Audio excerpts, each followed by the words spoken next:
Hey everybody, it's Diggs here, and welcome to our first Fabrication Friday. Today we're going to be making a custom pick for Frosty. He won a giveaway some time back, and I'm just now catching up to it. So this one is made out of feeler gauge stock and buffalo horn. Okay, so let's talk tools and materials. We've got our safety glasses and mask. That'll keep all the flying dust and hot metal bits out of your eyes and mouth. Wear that the whole time. We've got feeler gauge stock. This stuff is awesome. It starts out at the right width just about for a handle anyway, and it comes in exact thicknesses. So if you're shooting for something very particular, you want to step it up 1 or 2 thousandths of an inch, and that way when you sand and polish away, you'll wind up at the exact right thickness. You need some kind of a marking tool, and you're going to want something straight so that you can make a straight handle if you're shooting for that anyway. We got the workhorse of the job, dremel. I've seen people use bench grinders and other tools. This is just what I use. It does a pretty good job, and it has lots of available bits. So some of those that we'll be using, we got a metal cutting wheel and a plastic cutting wheel. You're going to go through probably 2 of those, maybe 3, depending on how much you're taking off. So you can buy those in 12 packs. We've got a sanding barrel. That's good for shaping the pick a little bit. It doesn't do great up against metal, but it does do a great job against resin and wood. Got your collet wrench, and that way you can switch in between the bits real frequently and quickly. And then you've got your multi-purpose cutting bit, which is a number 561 if you want to pick that up. That thing tears through resin like nobody's business. Got some finer removal tools, needle files, more precise files for very careful moves. And then you've got sandpaper starting at 1 and ending at 7,000 grit. And you'll see the various uses I have for the different grits. We've got some 3M painter's tape. This stuff is awesome for protecting a polished tip from any other kind of processes that you're doing to the handle. Need handle material.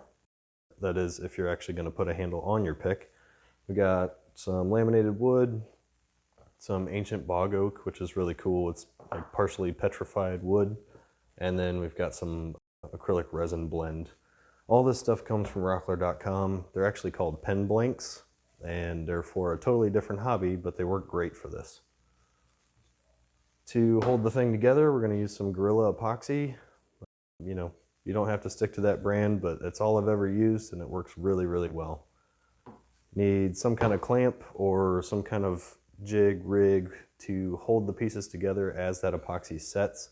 They don't have to be clamps, they don't have to be that tight. These actually kind of do a bad job sometimes because as they come down they will slide the pieces apart from each other. But after I reset it once or twice, it locks in pretty well. And then if you actually succeed in doing all of the steps beforehand and you get down to the last step, this Flitz polish is great for the resin stuff. It really shines it up. So with that, let's get to making it. I was going to skip this part, but I'm going to show you anyway, just for complete transparency of the whole process. Basically all I did here was I laid down the pick profile by tracing a pick that's similar to the profile I'm going for, and then I just drew handles until I was satisfied. I'm not completely satisfied with any of these, but somewhere in between these is where I'm going to land. This cutout is unnecessary. I started adding more to it and taking more material away, but Frosty wants a workhorse, so we're going to make it sturdy at the very least. So I'm going to shoot somewhere in this general range. So now I'm going to lay this out on actual metal. Okay, so now I have the profile laid out on our stock. I used a Sharpie, a couple layers even, to make sure that once I start quenching this thing every 2 seconds, the marks don't come off. And that way you have a solid guide to follow while you make your cuts. So you can see here, I'm moving at 1,000% speed because this is like almost 4 hours of footage, and I didn't even film the whole thing. But pay close attention to the process I'm using here. It's also what I used on the handle, which is not shown in this video, but I did it the exact same way, so you can figure it out. What I'm doing here is making tiny little cuts and quenching in between each one. Each cut is about 1/16 of an inch apart, and the reason for that is if you do it right next to the last cut, the metal will get so thin that it'll heat up even faster, it'll turn red hot, and then it'll turn the metal surrounding it purple and blue, and it's changing the characteristics of the metal when you heat it up that much. So it's tiny little cut after tiny little cut after tiny little cut. In the larger spaces up near the tip, you'll see I start making some cross cuts to take out bigger chunks. But the goal here is remove all the material that you need to, everything that's silhouetted in black, but don't heat the pick up too much. If you heat it up too much, then it changes its ability to flex. And you want the pick to be flexible and strong at the same time. Okay, so you can see I've got all of those cuts down to the edge of the silhouette, and I'm going to change out blades there. It's important that you watch how much material has come off of these Dremel cutting wheels, because if you keep them going past where they're meant to cut, they will start to fracture and they will shoot pieces at you. So be real careful about that. And you can see once you have all those tiny little cross cuts, you can make very little contact and still remove all that material. So you just kind of run it across the top, run it across the bottom, and then you can actually use the edge of this cutting wheel to shape a little bit. It's not exactly designed for shaping, but it does a pretty good job. You just got to use it sparingly. Again, you don't want to heat up the metal too much, and you can get in nooks and crannies with that you can't get to with a sanding barrel. So it's a good tool, and it removes material faster than the sanding barrel too. So you're trying to minimize the time that you have to sit there and sand. Metal versus sandpaper, metal's going to win every time. So if you use the tip of the cutting disc to kind of smooth it out a little bit, it won't be as jagged and it won't tear your sanding barrels in half.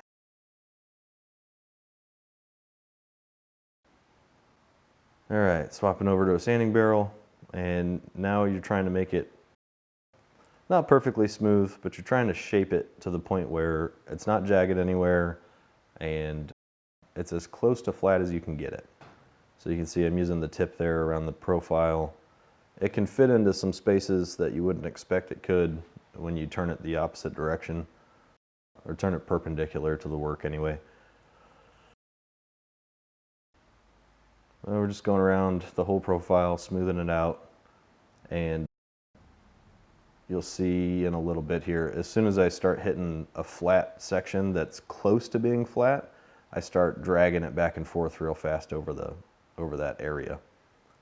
The goal there is, again, flattening without heating up too much. So right there, you see it. Back and forth. So I learned all kinds of things about how to not film a video during the shooting of this video. One of them being stick your head into the frame. It gets a little worse a little later on, but the intent of this video is to show you how I made this particular pick, and it achieves that. The only two things that I really missed are the handle shaping, which is real straightforward. All I did was cut the buffalo horn stock in half using the Dremel cutting wheel, which smelled terrible because it smokes and it smells like burning hair. So yeah, buffalo horn is harder than I realized, and it makes great handle material, but it's hard to work with. So yeah, it just jumps straight ahead here. You can see the handle scales are already shaped, and I did those exactly like I did the actual pick handle. So all I had to do was cut the horn in half, laid it flat, sanded it flat, and then I laid the actual metal handle on it and used a Sharpie to outline it. And then I used the same method, tiny little cuts, cross cuts to get those little pieces off, and then a sanding barrel to smooth it into roughly the right shape. You always want to leave extra with the handle material, and you'll see in a little bit why that is. I actually cut a little too deep, and it forces me to alter the shape of the handle near the end. So as my luck, it winds up looking better, I think, than it would have without an added contour, but if you want it to be exactly to your design, make sure that you cut shallow. That's advice that I didn't even follow myself. So here I'm working through the grits. You start off probably, well, the sanding barrels are like 100, 150 grit. So I jumped to 320 right out of the gate. And then once that looks smooth, then I jumped to 400, then 600, then 800, then 1,500, 2,000, 2,500, 3,000, 5,000, 7,000. That's my process. And it's only my process because I got a pack of sorted grits from Amazon once, and I really liked how my picks were coming out, so I just never changed. Little tip, if you're trying to get into a crevice with sandpaper, all you got to do is roll it up into a tube, and it will make various contours. You can change it to fit whatever kind of contour you're trying to sand in, and then just go perpendicular to what you're sanding, and then go back over it with the up and down. Another note here is if you pinch sandpaper on both sides of the pick tip, what you'll wind up with is removing more material all around the edges of it and not as much on the flats, and it will change the pattern on the pick tip. So you'll actually be able to notice it, where there will be a bunch of straight lines running up and down the pick tip, but the edges of it are like mirror glass perfect. And that's because your fingers are actually wrapping around the edges and putting pressure there more so than on the flats. So a way that you can kind of counteract that is to put your finger right behind the pick tip on the opposite side and then just brush it on one side. A little bit here and there. Not every time, but as long as you keep up with it every couple of grits or so, it generally comes out looking pretty good.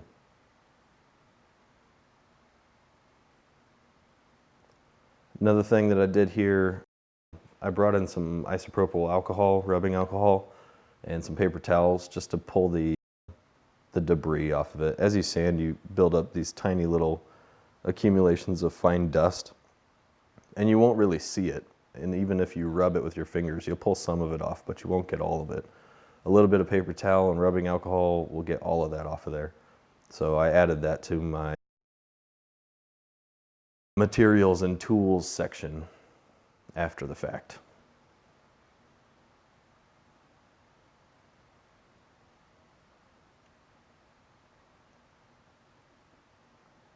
So at the stage we're at now, what I'm trying to do off camera, because I can't keep things in camera in the shot, is roughing up the sides of the pick handle and the insides of the handle scales, and then trying to make them fit.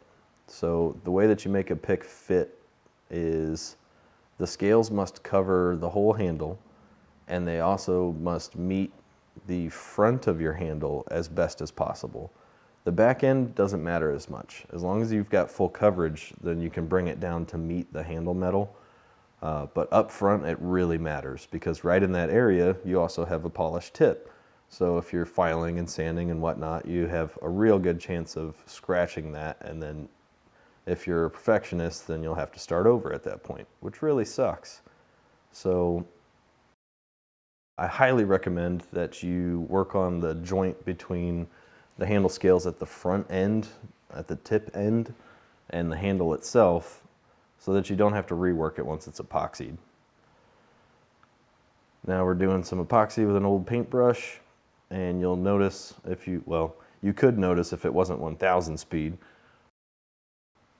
that I stopped the epoxy a little before the end. I don't actually fill the whole scale area, because when you put the handle scale on there, it's going to push that epoxy and it's going to travel outward.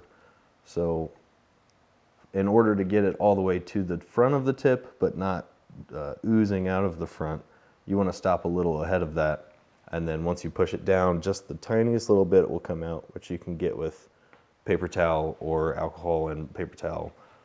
It comes off pretty easy when it's first set on there. But if you have to remove it later, I've got a trick for that too. It's a lot easier to beat it before it happens. So another filming failure here. My phone died, which is my camera. I missed the total gluing of one side of it.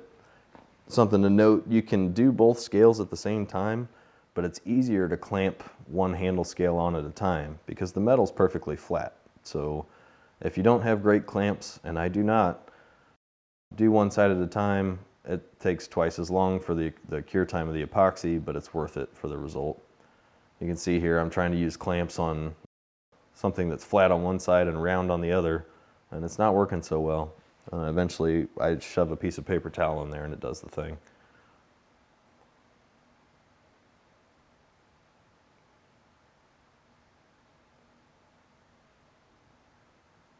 Alright, so now it's clamped.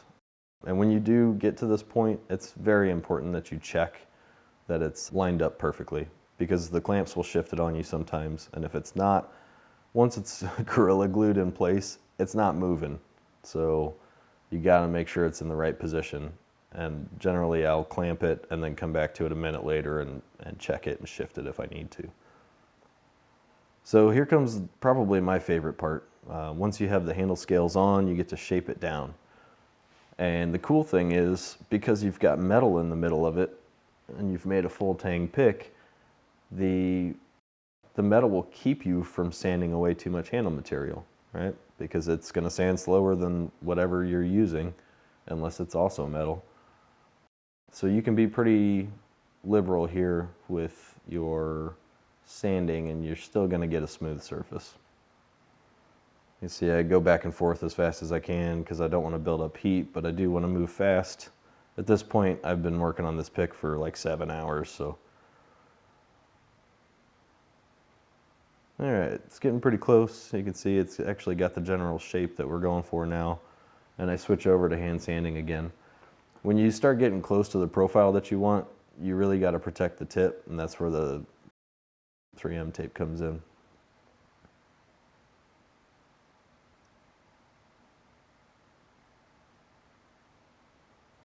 So right there, I'm trying to use the Dremel, just the very tip of the sanding barrel on the metal, because there's some leftover epoxy.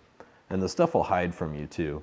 So when it oozes out and it sets, a lot of times it will get dust in it, and it'll accumulate more dust once you start shaping. So it kind of hides. It blends in a little bit. Just enough light will go through it and bounce back out that it looks like it's not there, but it's still there. And once you find it, as you go through the process, you just got to knock it off of there with the Dremel or hand sanding. Dremel's much faster, obviously. You just got to be careful. So here I start taking it through the lower grits, and what I'm trying to do is get it into the right shape. So I'm knocking off the square corners and going up to the tip and kind of shaping that bevel into a shape that's pleasant to hold. And right there I was just flattening out one side of it, because one side of the scale was actually the edge of the horn material, which was round originally. So one side was still kind of round, and I had to flatten it out. Going through, knocking off some more epoxy, blocking your view with my dome. All right, so here's where I realize that I've made a mistake. I'm sanding into this contour, and it's kind of scratched. And it also has a couple of spots where the horn is burnt. Because I didn't cut shallow enough, I mean, I was real close, but because I didn't cut shallow enough, the cutting disc actually burnt the horn material, and it discolored it. So I'm trying to get rid of that, and I just can't get rid of it. And a little bit down the road here, I decided to just add a contour there and get rid of all of those little marks and make it smooth again. One of the mistakes that I made, though, is in these little contours, that was me showing those marks. So that's me taking them out by adding a contour near the tail. One of the mistakes I made is on the top indent and the bottom indent near the rear, I kind of scratched it a little bit with one of the lower grit sandpapers, and I didn't catch it right away to get it perfectly smooth. So I travel up through all of these grits, and once it starts getting real nice and shiny, I realize that those are there. And then I have to work my way back through the grits.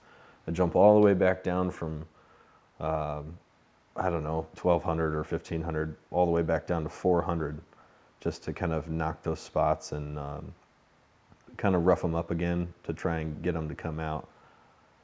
And in the end, I didn't succeed getting all of them. I got most of them, and I think it looks pretty good. But he told me that he wanted a workhorse pick, so this thing doesn't have to be beautiful all the time. It's going to be ugly real soon. It'll be dirty and scratched up and whatnot, but it's got a pretty good start. So I'm here up into 800, still trying to get that contour to fit, catch it up with the rest of the handle, because I just added that with a sanding barrel that's a much lower grit. Another thing that I failed to get on camera is at the very end of this process, I didn't film the polishing, but I'll be real honest with you, it took me 30 seconds.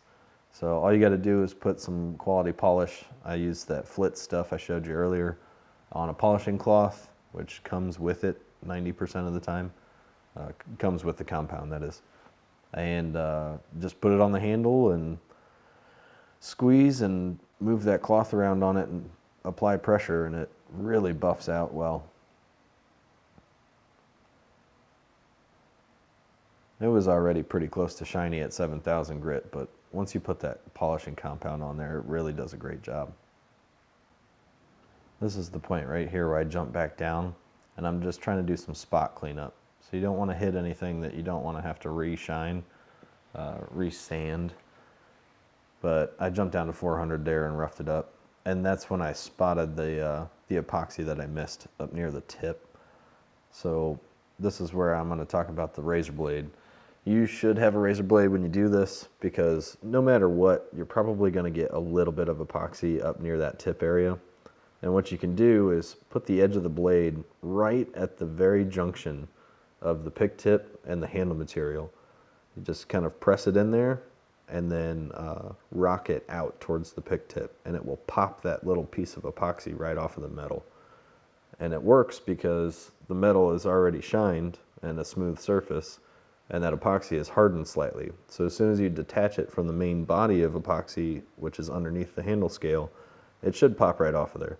And if it doesn't, then you can kind of pick at it very carefully with the razor blade and try not to scratch your pick tip too much.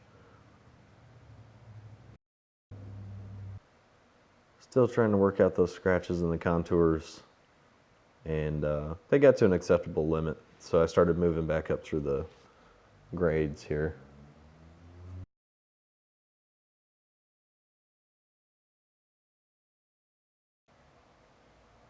And once I get back to the same grit that I was using before I noticed the scratches, then I press on with the whole pick at the higher grits.